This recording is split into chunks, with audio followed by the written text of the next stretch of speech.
Welcome to Camel Call, presented by the Fighting Camel Club with Evan Budrovich, and we are happy to welcome in Lendl Suggs to the crew this year. I'm Chris Hemeyer. Thank you for tuning in. Our Camel Call podcast can be found on Apple Podcasts, Spotify, SoundCloud, YouTube, the Varsity Sports app, and GoCamels.com. Just Google Camel Call Podcast, and you'll get the links to get hooked up to this show. So, just to let you know, we have changed things up a bit on the Camel Call podcast, and I think you're really going to like it for the season. So here are the details. One episode a week, premiering every Friday. Every other week, it will be Tales from the Creek episode. That's with our good buddy Stan Cole. It's a real awesome one-on-one interview that Stan does with former student-athletes, coaches, those that have had an impact on this place, some from not that long ago to way, way back in the 50s, 60s, and 70s.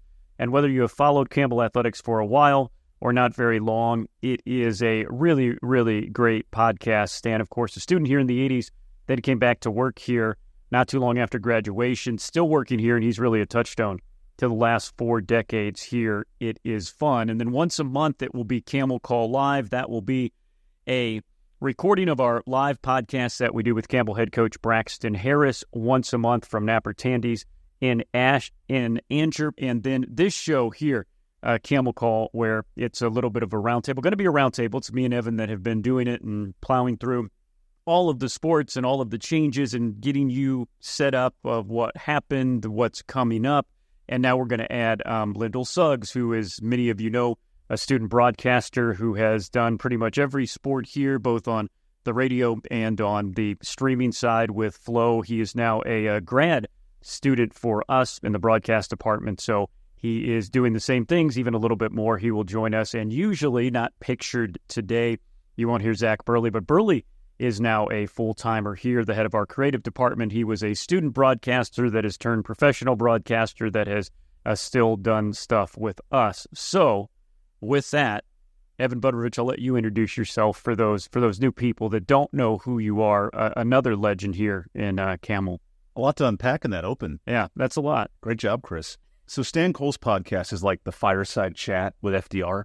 He sits down, he gets to know you, the 45-hour-long conversations. If you want the heart of an individual, Stan will open you up. So I'm the chief fun officer here at Campbell. No, my role is the digital media and social media director now for Campbell University, overseeing our website, our social media efforts, anything promotional for the school. And gosh, I've been here 10 years now. Yeah. This will be year 10 for me. Wow, this is season 14, year 13 for me. And you've always been a bit of an old soul in the fact that the FDR reference, I don't think I even would make, which is why we're bringing in new blood. Lendl is, are you 23, Lendl? No, 23 in January. So 23 in January. Yep. 22. So you and T Swift are having a party this weekend? Maybe. Possibly not, though. She's got a lot going on right now. The chief game to get to, I assume. Here's the thing about Lendl Suggs, and if you have heard Lendl's voice, maybe just for the first time, Lendl came up to me. He was a sophomore. Yeah. And I knew Lendl because he had worked many positions behind the scenes. For those of you that don't know, our awesome broadcast that we're on ESPN Plus and we're now on Flow, done pretty much entirely by students. And Lendl was a sophomore at that time, and he came up to me with that voice, and he said, "I'm interested in doing some play-by-play for sports." And I said, "Well, holy cow, I don't know a lot about you other than your hard work or you're good behind the scenes, and you have a voice like that." And Lendl knows this because I tell him this a lot, but it's awesome and hard to wrap your head around how good Lendl has become in such a short time, natural talent he has, and we are so lucky to have you here for 2 more years. And he gets his signature call, Catamounts Contained. Yeah. Right? Think of how many games we call that we've lost over the years, and Lendl slides right in and he gets a big win on the road. Yeah. Lendl coming into the good times, and that will be one of the things we will lead the show with, but we have to talk about the legend doing legendary things and reaching a mark that only one other person has in the history of NCAA women's golf. And when you talk about the history and NCAA and only one other person, that gives you a little bit of it's hard to fathom this, and we will try to put it in perspective, but the bottom line is our head golf coach, John Crooks, won his 100th tournament in women's golf. Only one coach in the history of NCAA women's golf has won more tournaments. Sensational as he keeps winning and winning and winning now in his 35th year. What's impressive, too, is when the program started 30-plus years ago, he recruited kids out in the old dining hall up the road in the middle of campus. They needed 5 to play golf. He found 4, and they played without a substitute in the first-ever tournament. Here he is 30 years later, winning 8 of the last 10 conference titles. They're now a prolific top 50 program. But when you meet the guy, he rides around in a custom-made luxury golf cart. You know, it kind of reminds me of like the vintage 1950s with the Rolls Royce, and it has the great rims, and he just kind of putts along campus with his Uncrustable sandwiches and his big straw hat and his, large personality, larger than life. And he's the nicest guy in the world, but extremely smart at the sport. And in golf, you do have to recruit internationally to a certain extent. He has found a niche market in Switzerland, in Sweden. He's gone to Thailand. Like, his ability to open Campbell's campus to so many new countries, the guy's incredible. And the fact he's won over 100 tournaments now speaks to his 3 decades of legacy. Well, and you take in the fact that, so he has been both the head men's and women's golf coach. As Evan pointed out, he started the women's golf program from scratch. There was some men's golf success here, only national championship by men's golf back in the NAIA days. But the fact that he created that and then has been so successful, he's also won 61 tournaments on the men's side. So 161 golf tournaments he's won. Anybody that plays golf knows how hard it is to be that consistent. You're averaging basically 4 or 5 tournament wins combined every single year that you've been doing it. There are not a lot of coaches that are still in the NCAA space in any sport in 35 years, because the ones that have gotten out after 20, 25, 30 will tell you that these student athletes have changed so much. Not a bad thing, but they have not been able to relate, to keep up. And he has, through decades now, in 4 decades, not only been able to recruit, not only been able to retain, but he's been able to win. And a ton of credit to his assistants, right? John was at the men's tournament the same day. He'll coach both, and he travels back and forth. So in Myrtle Beach, the women's program, with obviously their players and with their staff, they do a great job. And credit now to Valeria Patino, new coach who comes in. Ashley Sloop heads down to Florida. He's developed a High Point head coach. He's developed a College of Charleston head coach. He's developed a Southern Mississippi head coach. Like, his lineage now is 5 or 6 coaches deep of assistants and head coaches. And when you come to the John Crooks factory, you're going to laugh, you're going to have fun, and you're going to win. Like, that's the guarantee of a Crooks team. Yeah, tons of pros too on the big tours. He's had PGA pros, LPGA pros, caddies, some of the most successful caddies, as well as pros at some of the best clubs in the country as well. It's incredible. Also incredible when we talk about history making and things that hasn't been done. You mentioned it. It was a sensational call by Lendl Suggs. We were lucky enough to be up there, Lendl and I. Campbell football, for the first time in program history this year, 17 of this program, year 7 of this being a scholarship program, and they take down a ranked opponent for the first time. 17th ranked Western Carolina falls 24-16. Lendl, you're right there in the middle of it all. It was an incredible game that really could have been more of a score, as in Campbell didn't just squeak by this game. They really dominated the game after the first quarter. I mean, let's go back to the very first quarter, because if you watch the first quarter of the game, you probably think East Carolina or Western Carolina gets the win, because Chad Masco threw 2 picks to start the game. Yep. Like, to start the game off, he threw 2 interceptions. But you kind of are hoping on right now, the biggest question mark about this football team is the defense. Like, how well is this defense going to perform? Everybody is almost brand new except for 2 or 3 people on the defensive side of the ball. And so credit to Eric Daniels and his staff. They held this Western Carolina team, who was in the top 20 on many people's polls in the FCS, to not score an offensive touchdown the entire game. So if we're really looking at the game, as you said, it's not really as close as it looks on the scoreboard. The only touchdown that was scored by Western Carolina was caused by Campbell. Did you guys not have a heart attack when we touched that kick? Yep. Yeah. Because we've been through that so many moments in football history where there's been a special teams mistake, or Alan Hart kicking the ball in the end zone on homecoming in 2015, right? There's so many memories that come to mind of Campbell making, quote-unquote, boneheaded plays. But to your credit, Lendl, they kind of got over that, and then the defense was locked down. Yeah, it was a freshman mistake. I mean, the ball goes up, it's getting kicked, and so a block field goal. The block field goal. Sorry. So as you're watching it go, you can see kind of the seniors on the defense or the special teams there are like, all right, let's stay away because this ball's going to trickle into the end zone. If we don't touch it, the whistle's going to get blown. And then you're like, oh, it's just one hand, and then boom, the ball's live again. Yeah, and they dive on it into the end zone, and so. Yeah, I almost had a heart attack. Yes, there's the right word to describe that. But you go to the end of the game, and then 2 missed field goals really could have put this as a 2-score game at the end of the game. Campbell has been through these things before, and again, you're building a program here. But I don't care how long you've been around, what the situation is, but if you are an underdog, and Campbell was a nearly 2-touchdown underdog for that. 16.5 points, according to some friends. Also, for new listeners, and let's say Evan Budrovich, now out of the NCAA athletic department space, will not only whisper the odds to you, but we'll give you the good odds as well. But 16.5-point underdog. Great day for the Camels. Compliance, if you're listening, I have no clue what's going on at this point. This is the team, when you start off like that on a road to top 20 team, you're not going to win that game. You're not going to come close. And the fact that Campbell was able to, and so many young players, young coaches in different situations, players in different situations, that is tough to put yourself behind the 8 ball like that. And again, credit for the defense by keeping things. Gonzalez is an All-American. Yeah, he outdueled Grayson McCall the week before and throws 4 picks. I've said this a lot. The fact that, hey, they made a great quarterback look bad, and that is nothing against him, but this is a quarterback that hasn't looked like that against many teams in the country. So through 2 games now, the first year of Braxton Harris, new head coach of the Campbell Camels, you have seen a whole lot of everything and a whole lot of good stuff.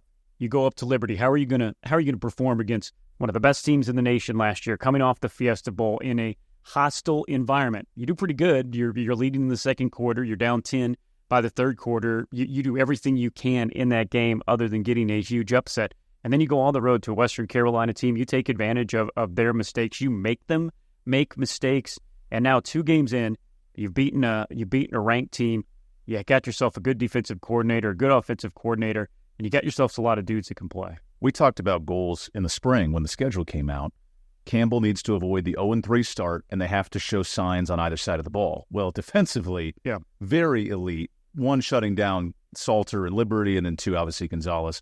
But now you look at this schedule and you go, not that you predict wins and losses, but Campbell is no longer a team that you think will get blown out in any game. They are so competitive defensively, and the way they're coached, penalties withstanding against Western. There were some mental mistakes in that game, but this is now the era. And we talked about the transition from Minner to Harris.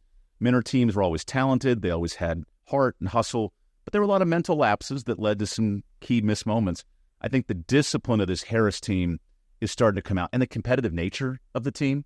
There's been moments with Mike, Georgia Southern, within the score of winning that game, at Wake Forest in the first half, but it didn't always click for the full amount of the game. I think with Braxton, we're seeing games finished and started a lot better, and that really is a great sign for the CAA coming up. I think the finished is a good point to make because we've seen a Campbell team against, let's say, Big South with the Big South Championship on the line down at A&T, who has a blowout game at halftime and then can't close out the game to end it. So I think the finishing, if you're a Campbell fan watching this game, you're probably getting the most anxiety in the fourth quarter because we have a lead and we're looking good, but you're waiting for the moment or waiting for it to turn left, and it doesn't go left.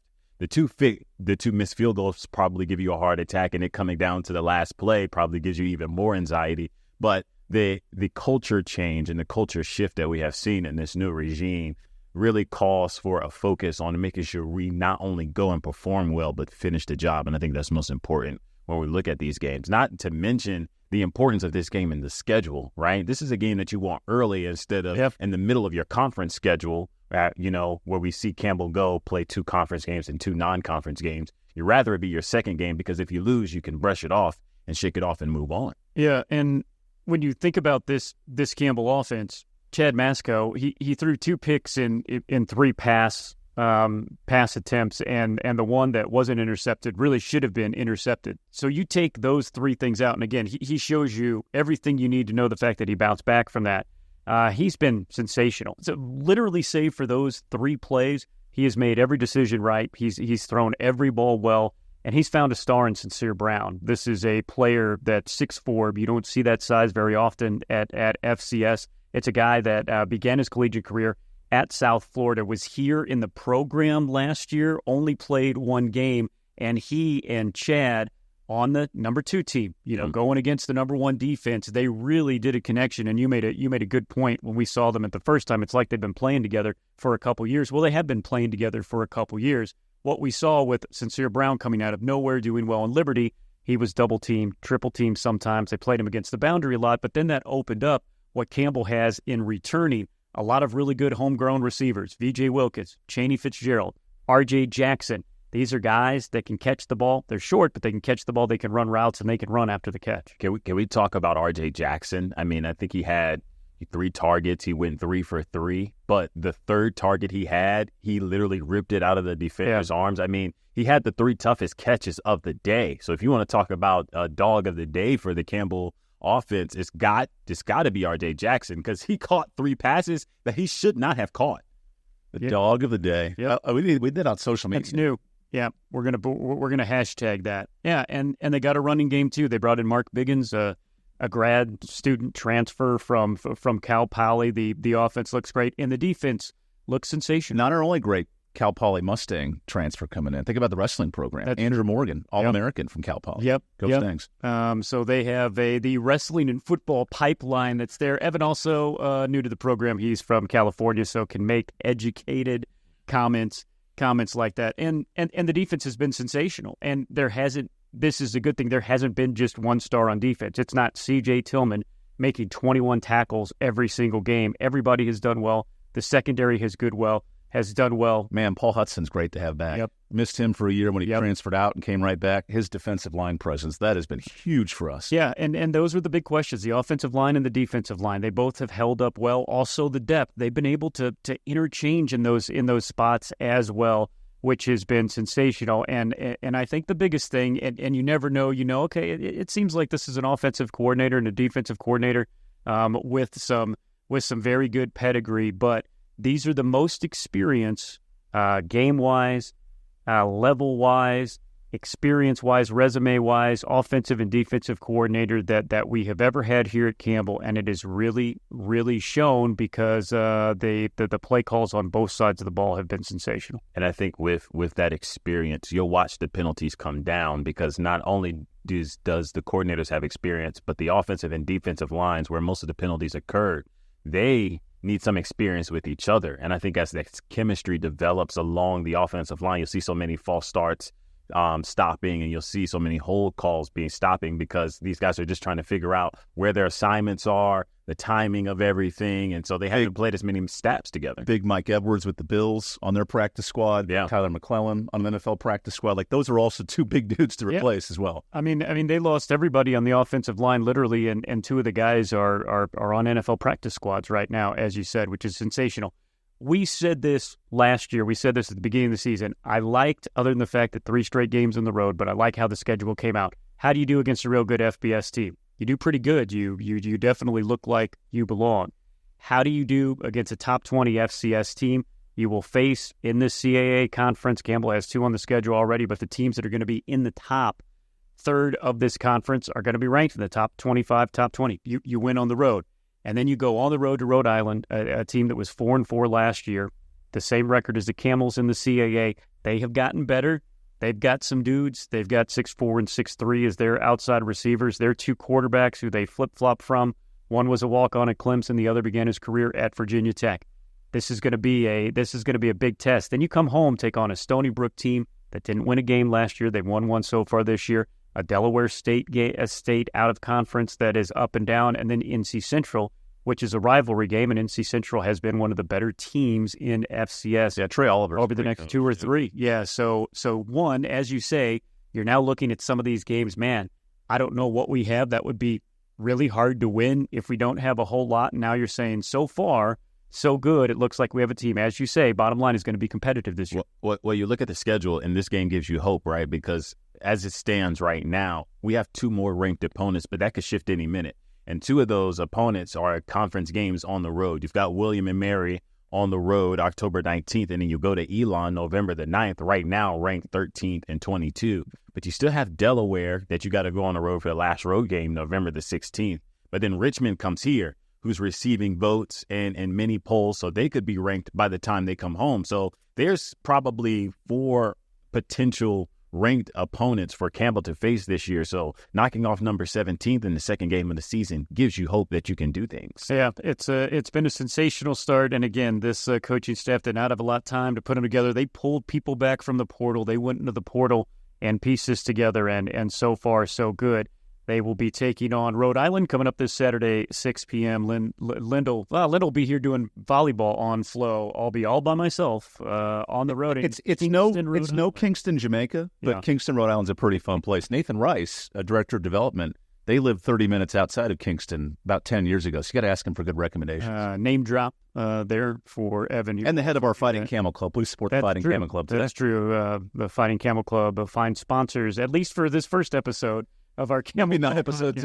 I don't know afterwards if they will be or not. But one of the, again, only good things about being on the road for 3 straight games, you can still get mini plans. You can still get season tickets, single game tickets, of course, on sale. Campbell will be home for 3 straight games, starting with the home opener. It's the CAA home conference opener. Campbell versus Stony Brook in 2 Saturdays, September 21st at 5 p.m. Then Delaware State on the 28th at 2 p.m. Then NC Central October 5th at 4 p.m. And worth noting this week, sign up for Flow Sports. Yep. Flow College will open up in the next month, which will make it a little easier to access. The app, of course, is all CAA games and all home games. And as you open up your calendar this month, you'll see a lot more stuff on Flow for Campbell. Yeah, no doubt. And all of the remaining games on the schedule, period, are on Flow. A special discount for Campbell fans if you go to the schedule page and hit the watch link. It'll get you a special discount on that whole season. Every sport, around $100. You can go month to month as well. We invite you to join the rebooted Fighting Camel Club. Donations to the FCC help fund life-changing scholarships for our student-athletes. Memberships to the Fighting Camel Club can get exclusive merchandise, early access to tickets, and even get you in the Fighting Camel Club in-zone suite at Barker Lane Stadium during Campbell home games. Head to GoCamels.com and hit the Fighting Camel Club button at the top of the page. Campbell men's soccer team, who has been really good for a really long time, even before Division I, but they win trophies behind Dustin Fonder. They have been a program that's back on top, and they are 4-0-1 on the season. This is their best start since the 80s. And, oh, by the way, in those 5 matches, they have given up just 1 goal. That is one of the best marks in the entire nation. He's really got a good squad. And especially the Northeastern match to me, because CA play is where we fell off with injuries at the end of last year. To get the 1-0 win on the road, I think this team they've always had grit. They've always had resolve. They always play well against big opponents. But they're also taking care of business against teams they should, which is a great sign. They play this week twice at home. And I think, Lendl, you can speak to this. Like, the culture of Campbell men's soccer, it's ingrained from day one. There wasn't football here for decades. Homecoming was centered around soccer. There's a sense of pride in men's soccer here. And I think these group of players are more embraced on campus than ever, especially with the Gideon Betts and the Thibaut Jaquels, and you go down the list of names, Jalen James, that generation. And now this generation's largely unproven, but they've shown with this start that they're really good, and that I think they're starting to get that support a little more, better attendance the last few matches. There's more home games coming up. The Keep to River derbies in a week against Wilmington are good rivals and friends. Like, this is the team I have my eye on as could maybe be the best of all the teams of Campbell in the fall this upcoming season. I agree. I mean, and to go to your first point about the culture being ingrained from the moment you get here, Max Leviton, who was the starting goalkeeper, Sammy Slimmy, he had to get cleared. He wasn't feeling well to start the season, so he's just now getting cleared to train and get back in the game. So Leviton, a freshman, is up to start the game, and right now he's third in the country when it comes to goals average against. And, Campbell is third as a team or second as a team in shutout percentage in the nation right now. So it just proves it goes to show that the culture, grit, the mindset of this team coming together, even though they're not blowing people away, is we're going to get one on you, and we think we can stop you. So you're going to have to do your best job getting a goal in on us with those big guys holding down the back line like Owen McCoy, who just really keeps the ball from going in between the pipes. Yeah, they returned their entire back line in front of the goalkeeping as well. That's a big reason, and just some dynamic play. We're recording this on Wednesday, just before they take on VCU on September 11th at 7. But they'll be home this weekend, Saturday, for the CAA home opener against Monmouth at 2 o'clock, and then in 2 Tuesdays, September 24th, as Evan mentioned, a big one is Campbell will take on UNCW at 7. Men's soccer in absolutely for free for everyone. The same with our women's soccer team, who has been up and down, but more on the upswing now, 2-3-3. They've been battling all year, including on their resume an early season win at home against NC State. That win is becoming huge. NC State nationally ranked a week ago. They've bounced back in the rankings. I think even in the Clemson match, we saw moments from the women's team. Like Clemson's a top 10 national program. Lost just 3-1 in that game. Right, and had a great goal to equalize early, got within 2-1. I think the Charlotte match is encouraging. Charlotte's a really good club, and they're going to be at the top of the American Conference.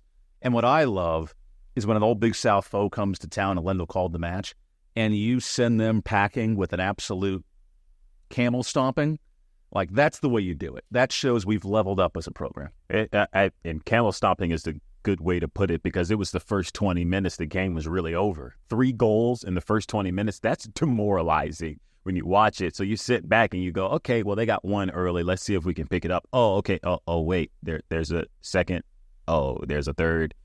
Okay, let's go to halftime. Let's see if we can come out and get something done. Oh, you come out and here's the 4th goal. And so it's just like, I'm just waiting for the horn to sound at this point. So I think the last, like you said, 3 matches are encouraging, a good test. They get a big break in between, 11 days until they play again. They go down to Wilmington on September the 19th. So it's going to be interesting to see how this squad comes together, hopefully not rusting over this period of time. And their first 5 matches, all those teams picked 7th or worse in the CAA. Like, you can never predict a win. Monmouth comes to town. They're really good, preseason favorites, but they had 6 draws in the conference last year. Like, their issue was they couldn't score enough to get enough points to rise up in the standings.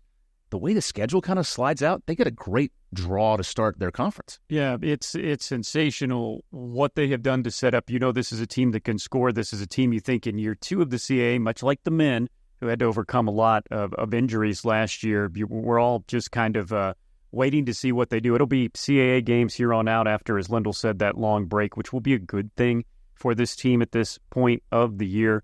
They'll be back home, back-to-back games. They play Thursday, Sunday. That's also a really, quite frankly, a brutal turnaround. So their depth will be tested, but they will have back-to-back Sunday games on the 22nd and 29th against Hampton and Stony Brook. Quick soccer note, former striker and all-conference player Amber Liston started nursing school this week. She got her white coat ceremony, so she was in town, and then her boyfriend Mason Donaldson, great receiver for us, former UConn kicker and receiver, he was there. So it was neat to see a couple of alums back in the creek. The Campbell connection goes on and on and on. This is a good time to have this podcast. We had planned to have this podcast at this time no matter what, and it'll be the same time each month. But like I said, when I come in, we got a lot to talk about, guys, because everybody won everything, including a couple of big wins for cross-country and a cross-country team. They have changed their recruiting philosophy over the last half-decade. The Kenyans no longer a part of the program. They literally had to rebuild the cross-country program, and they got 2 first-place finishes. Yeah, I mean, when they talking to the cross-country coach, Evan Darm, one of his things was, bringing everybody back, right? So these guys are developmental when it comes to getting them where they need to be to compete at the highest of levels. I think his vision, much like the former, coach's vision, is to compete nationally, right? To make sure that our girls and our guys are competing at the highest level. And so to see Emily Pierce, who's going to be a star this entire year, not only in cross country, but I expect her to really flourish indoor and outdoor track, and then to have freshmen like Truth King who come through and get things done, 2 first place team wins as a group. It'll be interesting to see how they really stack up in the CAA, that one being held down by Northeastern and Stony Brook, and when it comes to cross country wise. So it'll be interesting to see how these guys and girls develop over the year. That their next meet is not until October. And think if you're Evan Darn. You've been running the cross country program for 2 years, but with Virgil Givens accepting the ECU job, it's all on your shoulders. You get that responsibility, and he's been here for a decade. He's run with Jacob Kipsiram and Lawrence Kipkowicz and Amon Terrer, that championship group from 10 years ago. And now it's his ship to sail. He's done a great job. Think about the men's and the women having success. There's been years where we put funding into one program, where one program's done well. But to have both win tournaments, that's incredible. Yeah, he was elevated to head coach, and it gives us one last chance to talk about, again, we have paid his dues and talked about and praised him so much, what Virgil Givens has done to a track and field program that was in a little bit of shambles other than really the cross-country success, and to build it into a national power, quite frankly, with the amount of people that he put into the NCAA championships, the finishes, the podiums. Just amazing what he has done, and great that he'll be able to go to ECU, but also great the fact that they're able to elevate a former student athlete here, which is really, really cool. Yeah, and I like you said, and appreciation for what Coach Givens has done, but I appreciate his philosophy of not just focusing in on the sprints, which is the events that he coaches, and focusing in on everything. The two first-team All-American finishes 2 years ago included Dorcas Eroy in the 800, but then you've got Charles McBride, who the last few years was an All-American. And so I think we can expect our pole vault, our high jump when it comes to track season, as well as our distance and the sprinters that we have left to compete still at a high level. And hopefully we can see what they can do in the coming years. It should be a whole lot of fun to watch what they're doing, but again, you can't start the season better than that. Our volleyball team behind Greg Gorel, again, what he has done building a program here after nearly a decade and a half now, has been sensational. A couple of trophies back in the Big South, and last year finishing the highest of any of our teams other than softball, as volleyball finished in the top fourth of the conference last year. Knew this was going to be a little bit of a rebuilding year, but look, this is what Greg Gorel does. He goes out, he plays a couple of tough tournaments away to begin the season. He has ECU in here in a close 5-set match earlier this week, and then he invites American, Western Carolina, and NC Central to town for the Fairfield Inn and Suites Dunn Campbell Invitational. Lots of home volleyball here this weekend. It'll all be on Flow, and it'll be here and free of charge Friday at 6, Saturday at 1, and Saturday at 3. And start your Saturday, if you're a Harnett County resident, at the Crepe Myrtle Festival in Anger. Hit the downtown shops, pick up your Crepe Myrtle merchandise, and then roll down the street, down 421 to Bowie's Creek. I went last year. It's an amazing festival. Then I called the match against Georgia Southern. But to the volleyball standpoint, they're like a morphing, developing thing of Play-Doh. And Greg is trying to pull and tether and piece together a second setter that wasn't expected to start. They had an injury to probably their best recruit coming in. It was going to be the starting setter, the freshman. You lose the second-team All-American. That's a point. Yeah. That's a point to make. Second-team All-America. You lose your top libero who goes to Utah and Claire Ann Fector. You bring back Allie Klent, but you lose Mel Page, who was an elite middle blocker and one of the best scorers in the CA last year, all conference. Like Gwen Wolko is figuring out her role as a right side versus an opposite hitter. And this team they're always going to compete, but they're just they're 2 to 3 weeks out from going, oh, this team is really good. And I think come end of September, you're going to see the best version of this team. That's a good point, but another good point to make, too, is the fact that this is the same record that they had last year at this exact same time, right before they went into the tournament, 2-5. So if I'm Greg Gorel, as a Campbell fan, I'm looking at it from a long lens, and I'm saying, okay, I'm not necessarily concerned because ECU's game last night gives me hope. You drop the first 2 sets pretty bad, and then you come back in the second and the third set the third and the fourth set competing well, and then you go to the fifth set to drop the first 2 sets like you did. You're expecting a straight set victory for ECU, but Campbell puts in the fight to show that they can compete. Those changes coming around, and I talked to Greg Gorel yesterday, and his conversation with me is, we're still trying to figure things out. The chemistry is not there yet, and this is going to be one of the harder coaching jobs that I've had, in my tenure here as the head coach. Just trying to figure out the rotations and the chemistry and getting people together and making sure that we we know we can compete. It's about when does the chemistry set in. I think it hit at the end of set 2 into set 3. Some things started to click. But like you said, this tournament will be good for them because they get so many games in such a short amount of time to see kind of where they are before they open with Delaware at home the next week, the reigning CAA champions. Yeah, it's just, it's interesting because in all of our heads, it's like, okay, we just started the season, you take a breath, and then, conference play coming up. I mean, it's for everybody. Football, already soccer, and now volleyball. So it's going to be fun. Again, this is a long homestand, as Lendl alluded to, 6 o'clock on Friday, 1 and 6 on Saturday, as I skipped over that. There will be the other games, too, that are the other matches. American will play NC Central, American Western Carolina. Round robin, everybody plays everybody. And then, as Lendl pointed out, in the CAA in volleyball, you play back-to-back against your conference opponents. So September 21st, Saturday, and then Sunday, 1-1.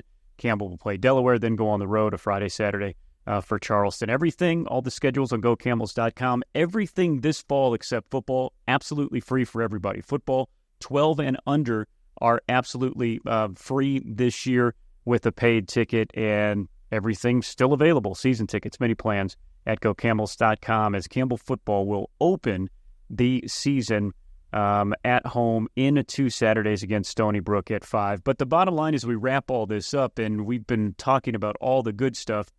All of our teams off to these very good starts and setting up in position. We were telling everybody, hey, it's going to take a little while to get used to the travel, to get used to the competition. Just give these very good teams and very good programs a little bit of time, and they will start competing with the top teams in the CAA, and we're seeing that across the board of this fall. I think the most promising part, not only the football coaching change and the culture shift, but across the board as a department and as teams, learning, because Campbell does not have the advantages they had in the Big South, right? They're not the big fish in the small pond, but these programs have found their niche. From a men's soccer standpoint, they found their identity and healthy this year.